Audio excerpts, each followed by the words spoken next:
Start. AITUC Nandyal జిల్లా సమితి ఆధ్వర్యంలో నంద్యాల జిల్లాలో ఉన్నటువంటి ఆటో కార్మికులందరికీ కూడా ఈరోజు పిలుపునిస్తున్నాం. ఈ నెల 15వ తేదీన ఆటో యూనియన్ ఏఐటీయూసీ అనుబంధ ఆటో యూనియన్ ఆధ్వర్యంలో ఆటో కార్మికులంతా కూడా ఏదైతే రాష్ట్ర ప్రభుత్వం రాష్ట్ర ముఖ్యమంత్రి స్త్రీ శక్తి పేరుతోన ఉచిత బస్సు ప్రకటన చేశారు. దాన్ని స్వాగతిస్తూనే ఈరోజు స్త్రీ శక్తి ఉచిత బస్సు ప్రయాణం వలన ఈరోజు సమాజంలో సగం భాగమైనటువంటి స్త్రీలంతా కూడా ఉచితంగా పోతా ఉన్నారు. అయితే ఆటో కార్మికులు అనేక సంవత్సరాల నుండి చాలామంది నిరుద్యోగులంతా కూడా డిగ్రీలు చదువుకున్నటువంటి వాళ్ళు కూడా గ్రామీణ ప్రాంతంలో టౌన్లో కూడా ప్రజలకు సేవలు అందిస్తూ ప్రభుత్వానికి ఆదాయాన్ని సమకూరుస్తూ మరి తమ జీవనాన్ని కొనసాగిస్తూ ఉన్నారు. ఈరోజు కార్మికులంతా కూడా రాష్ట్ర ప్రభుత్వం ఆనాడు ఇచ్చినటువంటి జీవో నెంబర్ 2131 వలన ఇప్పటికే అనేకమైనటువంటి అపరాధ రుసుములు చలానాల పేరుతోన ఈరోజు ఆటో కార్మికుల జీవనాన్ని రోడ్డు మీదకి ఇచ్చేటువంటి జీవోలు ఉన్నాయి. దాన్ని రద్దు చేయాలని చెప్పేసి ఇప్పటికీ అనేక మార్లు రాష్ట్ర ప్రభుత్వానికి మొరపెట్టుకున్నా పట్టించుకునేటువంటి పరిస్థితి. ఇలాంటి పరిస్థితుల్లో మరోసారి ఆటో కార్మికులకు స్త్రీశక్తి ఉచిత బస్సు వలన కూడా వాళ్ళ పూర్తి ఉపాధి దెబ్బతిని వాళ్ళు పొట్టగొట్టారు. వాళ్ళకి గడవడం లేదు, పూట గడవలేనటువంటి కుటుంబాలు గడవలేనటువంటి పరిస్థితులు ఈరోజు ఆటో కార్మికులు ఎదుర్కొంటూ ఉన్నారు.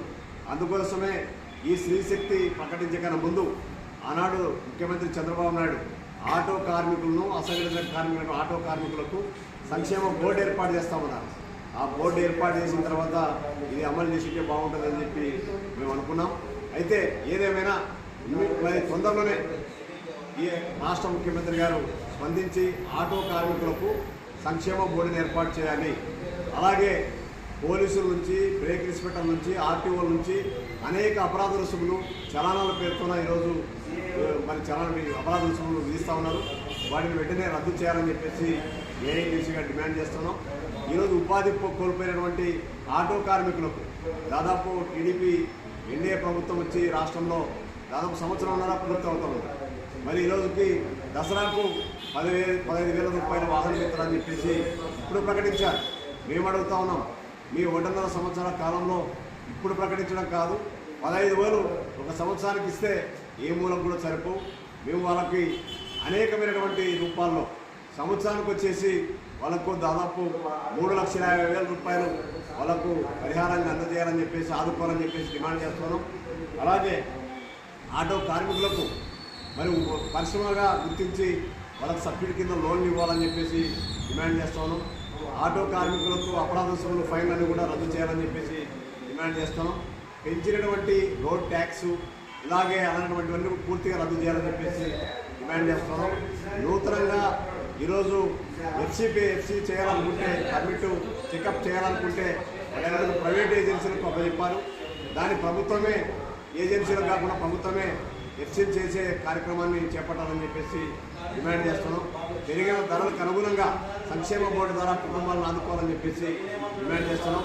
లేని పక్షంలో ఈ నెల 15వ తారీఖు ఏదైతే ఏఐటీసీ అనుబంధ ఆటో వర్కర్స్ యూనియన్ పిలిపించింది, 15వ తారీఖున ఈ సమస్యల పట్ల పరిష్కారం చేయకపోతే 15వ తేదీన ఈ నెల 15వ తారీఖున పెద్ద ఎత్తున ఆటో కార్మికులంతా కూడా ఈ రాష్ట్ర ప్రభుత్వ ఆటో కార్మిక విధానాలపైన ఖచ్చితంగా రోడ్ల మీదకి వచ్చి ఆందోళన పూనుకుంటారని సందర్భంగా రాష్ట్ర ప్రభుత్వానికి హెచ్చరిక తెలియజేస్తూ ఆటో కార్మికులంతా కూడా ఈ నెల 15వ తారీఖున రోడ్ల మీదకి వచ్చి తమ నిరసన తెలియజేసి ఆటోను సంక్షేమ బోర్డుగా ఏర్పాటు చేయాలి, ఆటో కార్మికులపై చేసేటువంటి అపరాధాలను పూర్తిగా రద్దు చేయాలి, ఆటో కార్మికులు కుదిబండగా మారినటువంటి 21-37 జీవోలు రద్దు చేయాలని చెప్పేసి నంద్యాల జిల్లా వ్యాప్తంగా ఆటో కార్మికులంతా కూడా ఈ నెల 15న రోడ్ల మీదకి వచ్చి నిరసన తెలియని చెప్పేసి కార్మికులందరూ కూడా ఏఐటీసీ జిల్లా సమితి పక్షాన పిలుపునిస్తా ఉన్నాం.